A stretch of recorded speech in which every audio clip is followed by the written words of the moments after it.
देश और दुनिया की तमाम छोटी और बड़ी खबरों के लिए हमारे चैनल को सब्सक्राइब करना न भूलें और बेल का बटन जरूर दबाएं। नमस्कार दोस्तों, स्वागत है आपका देश लाइव में और आपके साथ हमेशा की तरह मैं हूं आशिमा त्यागी। दोस्तों हाजिर हूं एक महत्वपूर्ण मुद्दे के साथ। भारत की राजनीति में एक पुरानी कहावत बहुत मशहूर है, चंदा दो धंधा लो। लेकिन ये सिर्फ कहावत है या आज की राजनीतिक अर्थव्यवस्था की असलियत? जब इलेक्टोरल बॉन्ड के डेटा सामने आए तो कई ऐसे सवाल खड़े हुए जिन्हें नजरअंदाज करना मुश्किल है।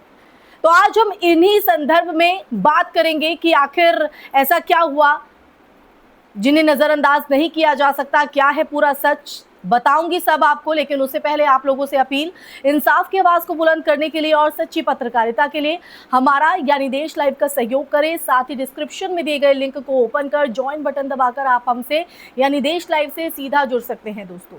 तो दोस्तों चर्चा को आगे बढ़ाते हैं और पूरे मुद्दे को समझने की कोशिश करते हैं। तो लोकतंत्र में राजनीतिक दलों को चंदा देना अवैध नहीं है, लेकिन जब वही चंदा नीतियों, फैसलों और कॉरपोरेट हितों से जुड़ता हुआ दिखाई दे तो वो जो बहस है वो सिर्फ राजनीति की नहीं बल्कि लोकतंत्र की पारदर्शिता की भी बन जाती है। इलेक्टोरल बॉन्ड का डेटा जो भारत के चुनाव आयोग यानी ईसीआई और स्टेट बैंक ऑफ इंडिया यानी एसबीआई के रिकॉर्ड से सामने आया है और ये बताता है कि बड़ी कॉर्पोरेट कंपनियों ने भारी भरकम रकम राजनीतिक दलों को दी है। उदाहरण के लिए भारतीय समूह की कंपनी एयरटेल ने लगभग 197 करोड़ रुपए, जी हां सही सुन रहे, 197 करोड़ रुपए, रिलायंस समूह ने लगभग 375 करोड़ रुपए और आदित्य बिरला समूह से जुड़े वोडाफोन आइडिया ने जो है करीब 100 करोड़ रुपए बीजेपी को दिए हैं। तो वहीं दूसरी तरफ सरकारी कंपनी बीएसएनएल ने कोई चंदा नहीं दिया और ये जो अंतर है ना दोस्तों, वो अपने आप में एक बड़ा सवाल खड़ा करता है। आखिर निजी कंपनियां इतनी बड़ी रकम क्यों देती है और बदले में उन्हें क्या मिलता है? टेलीकॉम सेक्टर का इतिहास अगर हम देखें तो ये जो क्षेत्र है वो हमेशा से राजनीति और नीति के केंद्र में रहा है। 2008 के 2G स्पेक्ट्रम मामले को आप याद कीजिए। उस समय पूरे देश में ये जो प्रचार है वो किया गया कि देश का सबसे बड़ा घोटाला हुआ है। मीडिया, विपक्ष और कई राजनीतिक नेताओं ने इसे भ्रष्टाचार का प्रतीक भी बना दिया। लेकिन 2017 में सीबीआई के विशेष अदालत ने सभी आरोपियों को बरी कर दिया और कहा कि अदालत में ऐसा कोई ठोस सबूत पेश नहीं किया गया जिससे घोटाले का जो आरोप है वो साबित हो सके। इसके बावजूद 2G का राजनीतिक इस्तेमाल इतना व्यापक था दोस्तों कि उसने पूरे चुनावी विमर्श को बदल कर रख दिया। लेकिन आज जब टेलीकॉम कंपनियों के बड़े चंदे सामने आते हैं तो ये सवाल उठना कहीं ना कहीं स्वाभाविक है कि क्या कॉरपोरेट फंडिंग और सरकारी नीतियों के बीच कोई संबंध है? क्योंकि टेलीकॉम सेक्टर में पिछले कुछ सालों में कई बड़े नीतिगत जो फैसले हैं वो हुए हैं। स्पेक्ट्रम नीलामी, एजीआर बकाया पर राहत और उद्योग को राहत देने वाली कई नीतियां।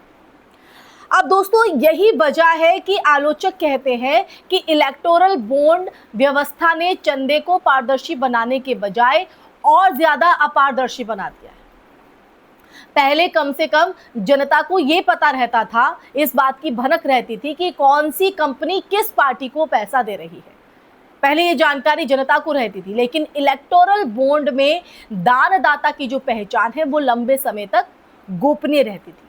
2024 में भारत के सुप्रीम कोर्ट ने इसी आधार पर इस योजना को असंवैधानिक घोषित कर दिया और कहा कि ये नागरिकों के सूचना के अधिकार के खिलाफ है।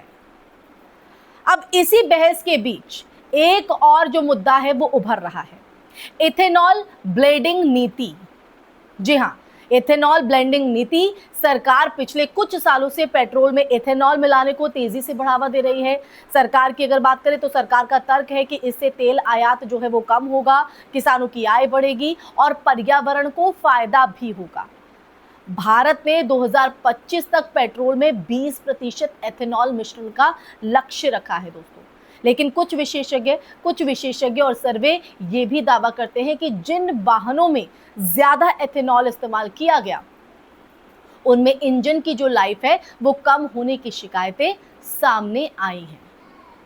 ऑटोमोबाइल इंजीनियरिंग से जुड़े कुछ अध्ययन अगर हम बात करें तो वो बताते हैं कि अगर इंजन खास तौर पर एथेनॉल के लिए डिजाइन ना किया गया हो तो लंबे समय से परफॉर्मेंस और जो पार्ट्स हैं उस पर असर पड़ सकता है, प्रभाव पड़ सकता है। हालांकि इस मुद्दे पर अभी भी अगर हम बात करें तो टेक्निकली जो बहस है वो जारी है और सभी जो रिपोर्ट्स है वो एक जैसा निष्कर्ष नहीं देती हैं। इसी बहस के बीच ये आरोप भी लगाया जाता है कि एथेनॉल नीति से कुछ खास उद्योगों को फायदा हो रहा है। मीडिया रिपोर्ट्स में कई बार ये चर्चा भी हुई है कि केंद्रीय मंत्री नितिन गडकरी के परिवार से जुड़े व्यवसाय एथेनॉल उत्पादन और बायोफ्यूल सेक्टर में सक्रिय हैं। हालांकि गडकरी कई बार सार्वजनिक रूप से कह चुके हैं कि उनका जो उद्देश्य है वो भारत को बायोफ्यूल आधारित अर्थव्यवस्था की तरफ ले जाना है और इससे किसानों को एक बड़ा लाभ मिलेगा। अब इस पूरे विवाद में आप देखिए, इस पूरे विवाद में सबसे महत्वपूर्ण बात क्या है?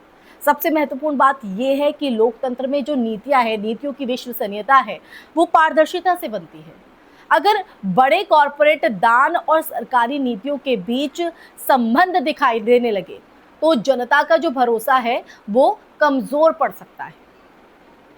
इसलिए कई विशेषज्ञ सुझाव देते हैं कि राजनीतिक फंडिंग की जो व्यवस्था है वो पूरी तरह खुली और पारदर्शी होनी चाहिए ताकि जनता ये समझ सके, ये जान सके कि सत्ता और पूंजी के रिश्ते किस तरह काम कर रहे हैं, उन पर किस तरह से उन्हें अमल में लाया जा रहा है।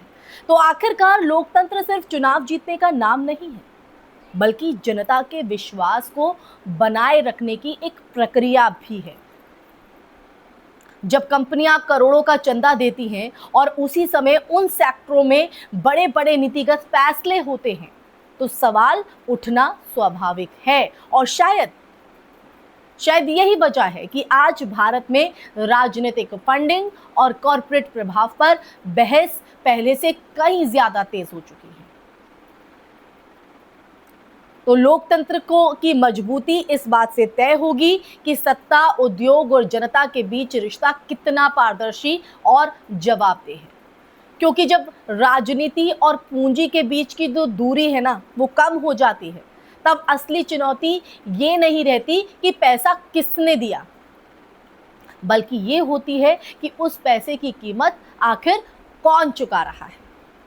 इन्हीं पंक्तियों के साथ दोस्तों मैं इस चर्चा में यही विराम लगाती हूँ। ये चर्चा आपको कैसी लगी? ये सच को सुनने के बाद आपके मन में क्या विचार है, आपकी क्या प्रतिक्रिया है?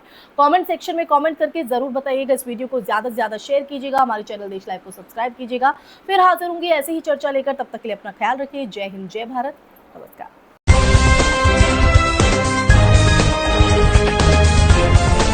देश और दुनिया की तमाम छोटी और बड़ी खबरों के लिए हमारे चैनल को सब्सक्राइब करना न भूलें और बेल का बटन जरूर दबाएं।